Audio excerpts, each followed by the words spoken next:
அல்லேலூயா. ஆண்டவருடைய நாமம் மகிமைப்படுவதாக. பரலோக பிதாவே, இந்த வேளையிலும் இந்த அதிகாலை வேத வாசிப்பு நிகழ்ச்சியை எங்களுக்கு ஆசீர்வதித்தார். இயேசுப்பா நீர் எங்களோடு அசைவாடும். உடைய மகிமை எங்களை காத்து நடத்தும். தேவ கிருபை எங்கள் மூலமாக இறங்கி வர உதவி செய்யும். காத்து இயேசுவின் நாமம் மகிமைப்பட உதவி செய்வீராக. இயேசு கிறிஸ்துவின் நாமத்தில் வேண்டிக் கொடுக்கிறோம் பிதாவே, ஆமென். அன்பு நேயர்களே, இன்றைக்கும் நாம் வாசிக்க வேண்டிய வேத பகுதி, நமக்கு ஆண்டவர் கொடுக்கிற வேத பகுதி சகரியா தீர்க்கதரிசியின் புஸ்தகம் 13ஆம் அதிகாரம். குறிப்பாக அன்பு நேயர்களுக்கு நான் அன்பாக கேட்டுக்கொள்ளுகிற ஒரு காரியம், நாம் இந்த வேத வாசிப்பு நிகழ்ச்சியை நீங்கள் தொடர்ந்து நீங்கள் இதை கவனியுங்கள். தயவுசெய்து இந்த வேத வாசிப்பு நிகழ்ச்சி உங்களுக்கு பயனுள்ளதாக இருக்கும். நாம் இதை நீங்கள் செயல்படும் பொழுது உங்களுடைய வாழ்க்கையில் ஒரு பெரிய அதிசயத்தை நீங்கள் காண முடியும். நேரடியாக தேவன் உங்களோடு பேசுகிறார். என்னோடு இப்படி தான் ஆண்டவர், இந்த வேத வாசிப்பினாலே தான் தேவன் என்னோடு பேசுகிறதை நான் ஒவ்வொரு நாளும் உணர்ந்து ஆண்டவராக இயேசு கிறிஸ்துவுக்கு நன்றி உள்ளவனாக இருக்கிறேன். ஆகவே இந்த வேத வாசிப்பு நிகழ்ச்சியை விட்டு விடாதபடி நீங்கள் தொடர்ந்து செயல்படுங்கள். கர்த்தர் உங்களை ஆசீர்வதிப்பார். பாருங்கள், இன்றைக்கி வாசிக்கிற வேத பகுதியில் பார்த்தீங்கன்னா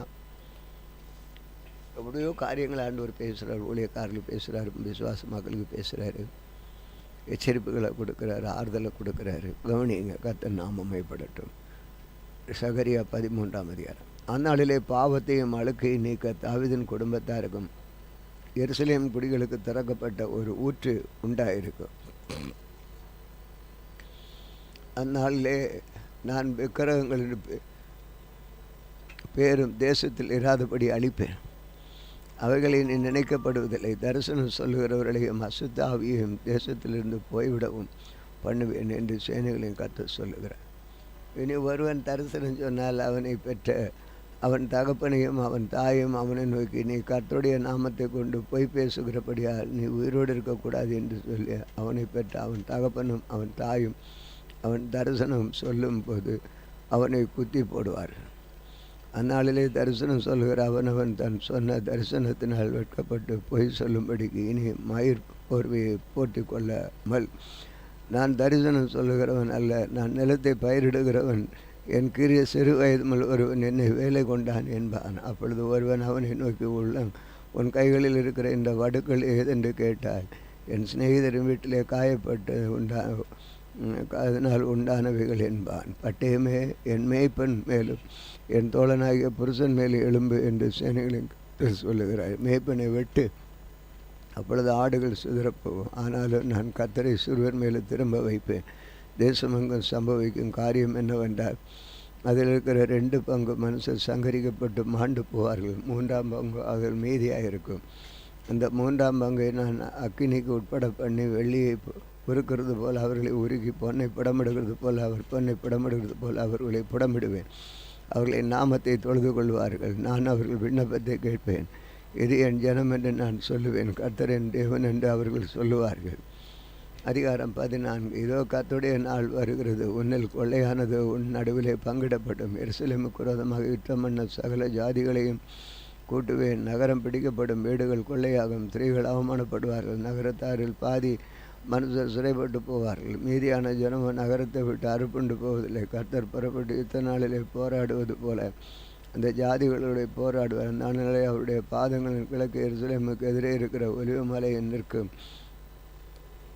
அப்பொழுது மகா பெரிய பள்ளத்தாக்கு உண்டாகும்படி ஒலிவ மலை தன் நடுமையத்திலே கிழக்கு மேற்காய் எதிராக பிளந்து போய் அதனாலே ஒரு பாதி வடப்பக்கத்திலும் ஒரு பாதி தென்பக்கத்திலும் சாயும். அப்பொழுது என் மலைகளின் பள்ளத்தாக்கு வழியாக ஓடி போவீர்கள். மலைகளின் பள்ளத்தாக்கு ஆத்மா ஆட்சால் பெண் ராஜாவாகிய உசியாவின் நாட்களில் பூமி அதிர்ச்சிக்கு தப்பி ஓடி போனது போல ஓடி போவீர்கள். என் தேவனாகிய கர்த்தர் வருவார். தேவரீரோடு எல்லா பரிசுத்தவான்களையும் வருவார்கள். அந்நாளிலே வெளிச்சம் இல்லாமல் ஒருவேளை பிரகாசமும் ஒருவேளை மப்புமாயிருக்கும். ஒரு நாள் உண்டு, அது கர்த்தருக்கு தெரிந்தது. அது பகலும் அல்ல இரவும் அல்ல, ஆனாலும் சாயங்காலத்தில் வெளிச்சம் உண்டாகும். அந்நாளிலே ஜீவ தண்ணீர்கள் எருசலேம் என்று புறப்பட்டு பாதி கிழக்கு சமுத்திரம் வரைக்கும் பாதி மேற்கு சமுத்திரத்துக்கும் போய் மாரி காலத்துக்கும் கோடை காலத்துக்கும் இருக்கும். அப்பொழுது கர்த்தர் பூமியின் மீது அங்கு ராஜாவாக இருப்பார். அந்நாளிலே ஒரே கர்த்தர் இருப்பார். அவருடைய நாமம் ஒன்றாக இருக்கும். தேசமெல்லாம் கோபம்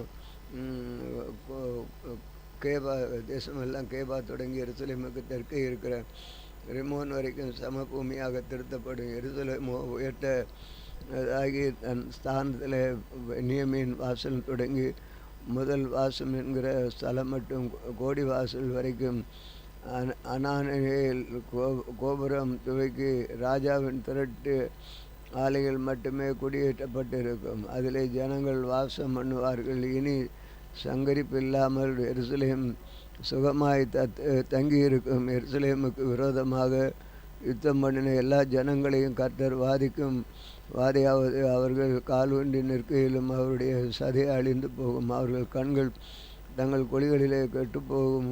அவர்கள் நாவு அவர்கள் வாயிலே அழுகி போகும். அந்நாளிலே கர்த்தரால் பெரிய கலக்கம் அவர்களுக்கு உண்டாகும். அவனவன் தன் அயலானின் கையை பிடிப்பான். அவனவனுடைய கை அவனவன் அயலானுக்கு கைக்கு விரோதமாக எழும்பும். யூதாவும் எருசலேமின் யுத்தம் பண்ணுகிற எப்பொழுது சுற்றிலும் இருக்கிற சகல ஜாதிகளுடைய ஆசியும் பொன்னும் வெள்ளியும் வஸ்திரங்களும் மகாத்திரள் கூட்டமாக்கப்படும். அந்த பாளையங்களில் இருக்கும் குதிரைகள், கோவேறு, கழுதைகள், ஒட்டகங்கள், கழுதை முதலான எல்லா மிருக ஜீவன்களுக்கும் வரும் வாதியும் அடுத்த வாதியைப் போலவே இருக்கும்.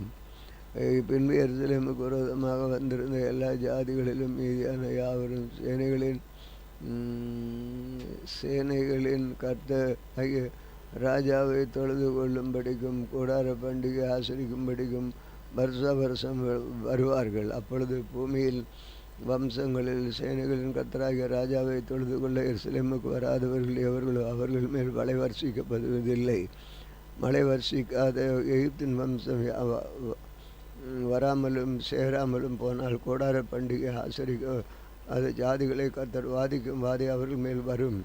எகிப்துடைய பாவத்துக்கும் கூடார பண்டிகை ஆசரிக்க வராத சகல ஜாதிகளுடைய பாவத்துக்கும் வருமாக்கினே. இந்த நாளில் குதிரைகளின் மணிகளிலே கர்த்தருக்கு பரிசுத்தம் என்னும் விலாசம் எழுதியிருக்கும். கர்த்தருடைய ஆலயத்தில் உள்ள பானைகள் பலிபீடத்துக்கு முன்பாக இருக்கும் பாத்திரங்களைப் போல் இருக்கும். அப்பொழுது எருசலேமிலும் யூதாவிலும் உள்ள எல்லா பானைகளிலும் இருக்கும் பலியிடுகிற யாவரும் வந்து அவைகளில் எடுத்து அவைகளில் சமைப்பார்கள். அந்நேரம் முதல் சேனைகளுடைய கர்த்தருடைய ஆலயத்திலே யாதொரு கானானியனும் இருப்பதில்லை. ஆமென். நன்றி. இந்த பகுதியை நாம் பார்க்கும் பொழுது உண்மையாகவே நீங்கள் வேத வாசிப்பு நிகழ்ச்சி சபையில் உள்ளவங்க கவனித்தா நீங்கள் கவனிங்க, மற்றவங்களுக்கு தெரியாது. ஆண்டவர் இன்றைக்கு நாம் வாசித்த இந்த பகுதி உபாகமம் 9ஆம் அதிகாரம் இன்றைக்கி சபையில் அதிகாலை ஆராதனையில் வாசிச்சிருக்கேன். அதுலேயும் இந்த வார்த்தை தான் ஆண்டவர் கொடுத்துருக்கிறார்.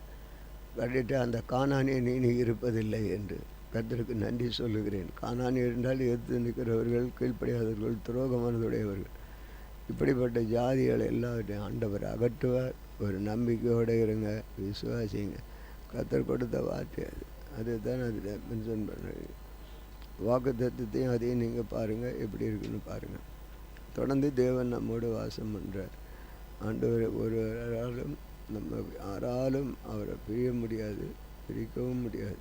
கர்த்தர் நமக்கு துணை. ஜெபம் பண்ணும். அன்பின் ஆண்டவரே, இந்த வேளையில் கூட இந்த நாமத்தை உயர்த்துகிறோம். பரிசுத்த ஆவியானவரை கூட இந்த கிருவியாய் நடப்பையும் எல்லாவற்றையும் நாங்கள் காண காத்து உதவி செய்யும்படி ஜெபிக்கிறோம்.